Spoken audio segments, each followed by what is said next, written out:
AP assembly నిరవధిక వాయిదా పడింది. దాదాపు 9 బిల్లులకు ఏపీ అసెంబ్లీ ఏకగ్రీవంగా ఆమోదం తెలిపింది. 15 రోజుల పాటు ఏపీ అసెంబ్లీ సమావేశాలు జరిగాయి. 85 గంటల 55 నిమిషాల పాటు చర్చ జరిగింది. ఇక ఇదే అంశానికి సంబంధించిన మరింత సమాచారం మా ప్రతినిధి సంతోష్ ఫోన్ ద్వారా అందిస్తారు.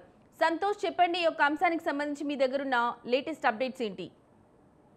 లక్ష్మి, ఏపీ అసెంబ్లీ సమావేశాలు నిరవధిక వాయిదా అనేది కూడా పడడం జరిగింది. దాదాపు 15 రోజుల పాటు జరిగినటువంటి ఈ యొక్క సెషన్స్ లో ఏదైతే 9 బిల్లులను సైతం కూడా ఆమోదించడం జరిగింది. ఏకగ్రీవంగా ఆమోదించినటువంటి బిల్లుల్లో భాగంగా ఇక ప్రధానంగా చూసుకున్నట్లయితే కనుక 85 గంటల పాటు కూడా సుదీర్ఘమైనటువంటి అంశాలపై కూడా చర్చించడం జరిగింది. ఏదైతే ఇటు ప్రభుత్వాలు ప్రవేశపెడుతున్నటువంటి పథకాలు కావచ్చు, అదేవిధంగా ఏదైతే ఇటు బడ్జెట్ ఏదైతే కేటాయించారో దానికి సంబంధించినటువంటి అంశాలపై కావచ్చు, పూర్తి అంశాలపై కూడా ఈ యొక్క సుదీర్ఘంగా ఏదైతే ప్రభుత్వం చేపట్టే అంశాలపై కూడా సుదీర్ఘంగా ఈరోజు చర్చ జరిగింది. ఏదేమైనప్పటికీ చూసుకున్నట్లయితే కనుక 9 బిల్లులు అయితే కనుక ఇటు 2 శాసనసభ కావచ్చు, అదేవిధంగా ఇటు శాసన మండలి కావచ్చు, ఈ 2 సభల్లో కూడా ఇక ఏకగ్రీవంగా ఆమోదం పలకడంతో పాటు అదేవిధంగా ఇక మండలిలో కూడా ఏదైతే ఇటు విపక్షాలు చేపట్టినటువంటి కొంత ఏదైతే ఇటు గందరగోళాల మధ్య కూడా ఇక వారికి సంబంధించినటువంటి అంశాలు గత ప్రభుత్వంలో చేపట్టినటువంటి అంశాలపై కూడా చర్చించిన అనంతరం కూడా ఇక బిల్లులు